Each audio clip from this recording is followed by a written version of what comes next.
بسم اللہ الرحمن الرحیم۔ سال کے اندر 2 دفعہ مسلمان عید مناتے ہیں، عید الفطر اور عید الاضحیٰ۔ چونکہ یہ دن سال میں 2 دفعہ آتا ہے تو اس میں ہم عید الفطر پہ بھی 2 رکعت نماز پڑھتے ہیں اور عید الاضحیٰ پر بھی۔ چونکہ یہ نماز سال میں بار بار نہیں پڑھی جاتی اور ایک طویل مدت بعد آتی ہے تو لوگوں کو اس کا طریقہ ذہن میں نہیں رہتا۔ ظاہر سی بات ہے کہ ایک چیز آپ 1 سال بعد کریں تو یاد دہانی اس کے لیے ضروری ہوتی ہے۔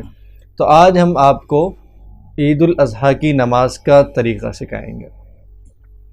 سب سے پہلے یہ جان لیں کہ جو عید الاضحیٰ کی نماز ہے یہ عام 2 رکعتوں والی نماز کی طرح کی نماز ہے۔ تو سب سے پہلے اس کے لیے ہم نیت کریں گے۔ نیت کے لیے کوئی مخصوص الفاظ نہیں ہے کہ ہم کچھ رٹے رٹائے الفاظ کہیں، بلکہ ہم صبح اٹھے اور ہم نے غسل کیا، نئے کپڑے پہنے اور تیار ہو کر عیدگاہ کی طرف جا رہے ہیں تو یہی اس بات کی دلیل ہے کہ ہم عید پڑھنے ہی جا رہے ہیں اور یہی عید کی نیت ہے۔ تو عید کی جو نماز ہے یہ 2 رکعت نماز ہے۔ اس کے اندر یہ چیز ذہن میں رکھیں کہ صرف ایک اصول یاد رکھیں کہ 6 تکبیرات زیادہ ہیں، مطلب 6 دفعہ تکبیریں زیادہ کہی جاتی ہیں۔ پہلی رکعت میں 3 دفعہ اور دوسری رکعت میں 3 دفعہ۔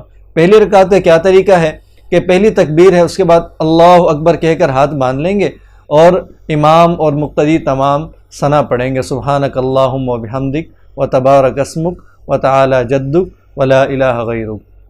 اس کے بعد امام صاحب تکبیر کہیں گے اللہ اکبر، کانوں تک ہاتھ اٹھائیں گے اور چھوڑ دیں گے۔ پھر دوسری تکبیر اللہ اکبر، کانوں تک ہاتھ اٹھائیں گے اور چھوڑ دیں گے۔ تیسری تکبیر پر ہاتھ باندھ لیں گے۔ پھر امام صاحب سورہ فاتحہ اور تلاوت کریں گے۔